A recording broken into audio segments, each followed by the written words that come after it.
Queen Anne, the cat can cool down its own food. You know, sometimes just its name can get you excited about an invention. What about this one? The self-emptying vacuum cleaner. Self-emptying vacuum cleaner. I don't know about you, but I'm already intrigued.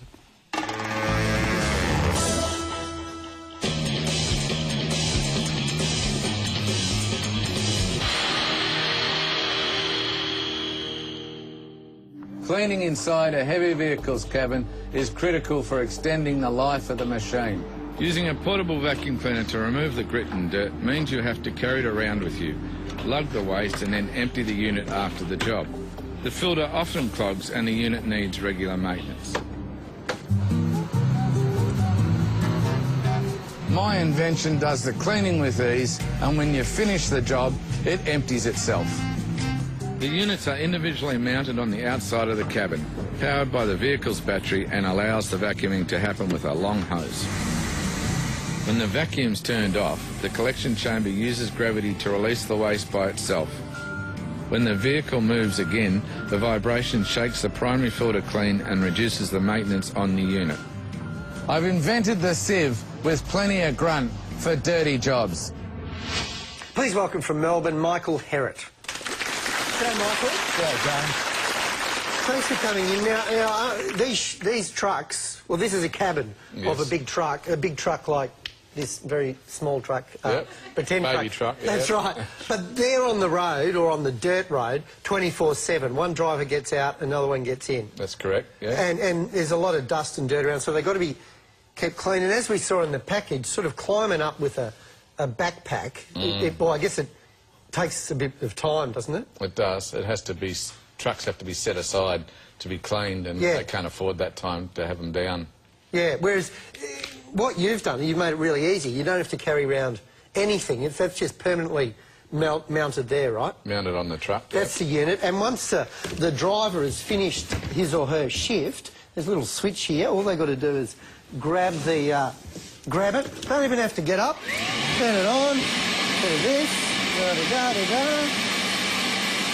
Da-da-da-da-da. Hoovering away. And then they're finished. Then they get out, they're finished. But we saw that beautiful bit there, self-emptying. Yep. And when the truck starts up, driving along, what's going to happen then? That's going to clean the filter inside. It's going to vibrate the filter, so the filter cleans itself and a bit more will drop out and it'll be nice and clean for the next time around. Lovely. Come across to the panel. And I would imagine that merely the presence of it and the fact that it is so kind of much easier now would probably prompt people to do it more often. Well, that's the idea of it.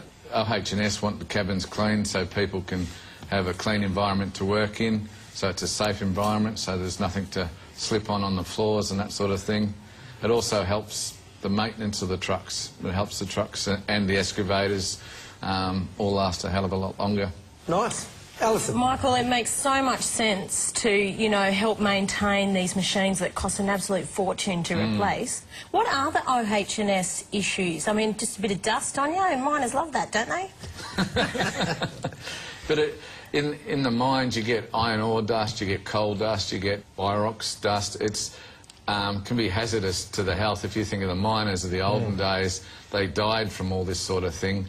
And now they don't want that to happen. So they're bringing it in on their boots too, aren't they? So there's no point in just air conditioning the cabin. No, that'd only circulate the dirt, and it wouldn't work. Yeah. Chris?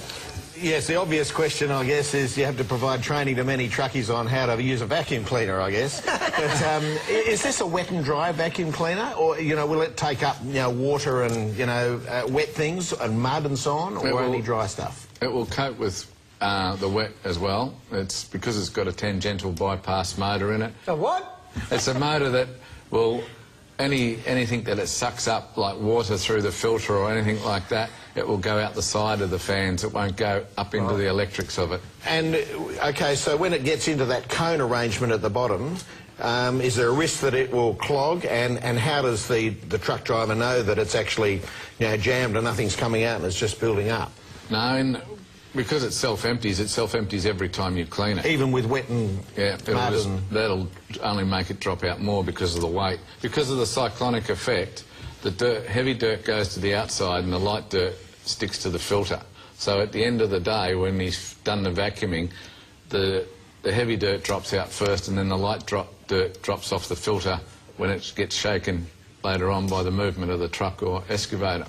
Now, in contrast, if you've got really coarse, rough particles, these particles can sort of come in with quite a bit of force. Is there a likelihood that it can actually start to tear through the filter itself? At the moment, we have a denim-type filter in there, so it's like your jeans. It'll take a lot of wear and tear, Yeah. and these. And if they get a hole, you just put a trendy patch on. Yeah, that's right.